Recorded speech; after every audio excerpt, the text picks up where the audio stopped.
When it comes to fighting COVID-19, how does an Indian communist-run state match up against the United States? Pretty well, actually. India's first case of coronavirus was reported in Kerala, and the state moved quickly to flatten the curve. We're going to look at how Kerala's communist-led government rose to the challenge, and whether the US and the rest of India can learn from it. First, let's take a look at Kerala. It's a coastal state in southwest India with a population similar to that of New York, Georgia, and Alabama combined. Kerala's GDP per capita is below $2,000. That is far less than $62,886, which is the US's GDP per capita. And yet, as the US reached 100,000 COVID-related deaths by the end of May, Kerala had 7. How is that even possible? There is a sense of unity, there's a sense of preparedness, there's a sense of, hey, we have done this before, we can do it again. Meet Dr. Aju Matthew. He's a doctor in Kochi in Kerala. Kerala's success kind of comes down to two things: its strategy and its political infrastructure, which we'll get into in a bit. This is Kerala's teacher-turned-health minister, KK Shailaja, aka the Corona Slayer. Shailaja heard about a dangerous new virus spreading in China in January. So what did she do? She assembled a rapid response team, and Kerala adopted the trace, test, and treat protocol before it even got its first coronavirus case. Then, on January 27, Kerala confirmed its first case from a student flying in from Wuhan. The state mobilized an army of testers, as seen here on government-issued footage. A test produced results within 48 hours. And Kerala's strong community leaders allowed extensive tracing. By April 11th, 401 tests per million had been taken. Kerala uses a socialist model of governance. The decision-making trickles down to the lowest level of the population, from the village up. This is Dr. Shahid Jamil.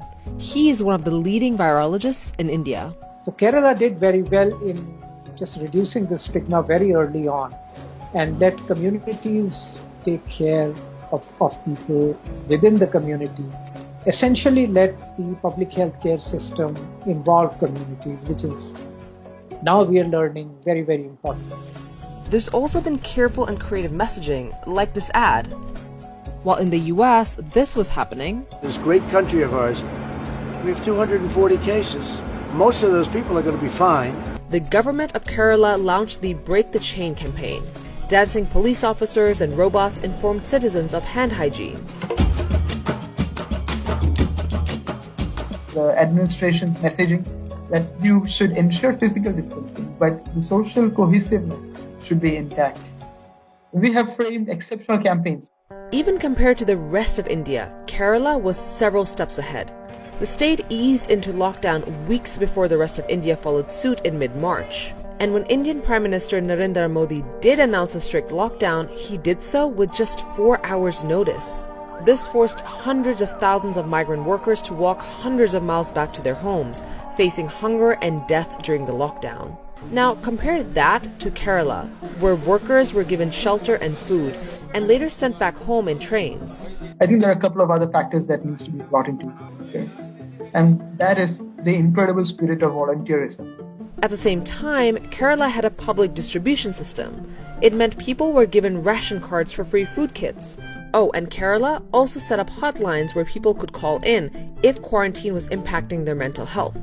There are updates given regularly, and the emphasis is on providing a safety net. I strongly believe that lockdown without safety net is torture. The important thing to note is that Kerala's effective response to COVID-19 didn't come out of nowhere. It's got a lot to do with its political system. For decades, Kerala's communists have been regularly voted into power. They and other left-wing governments have invested heavily in education and healthcare. For example, while Kerala spent 6.5% of its state GDP on healthcare, the whole of India spent just over 1% of its GDP on public health. Oh, and by the way, the state also has one of the lowest rates of poverty in India.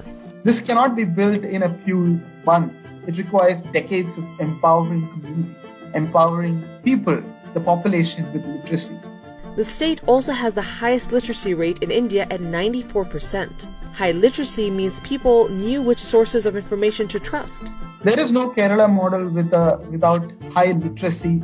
I think there is a very good scientifically inclined population in Kerala who are willing to listen to the administration.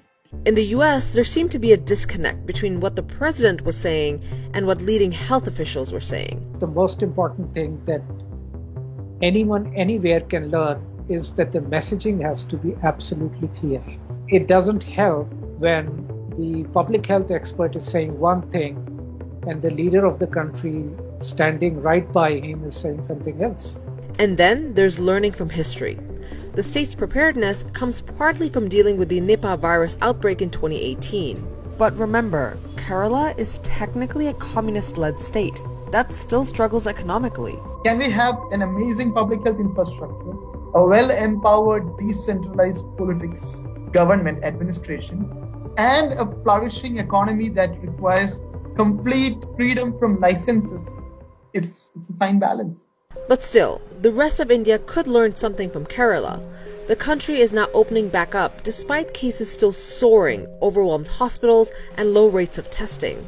While President Trump suggested injecting disinfectants, cow urine as a treatment was widely circulated among Hindu groups in India.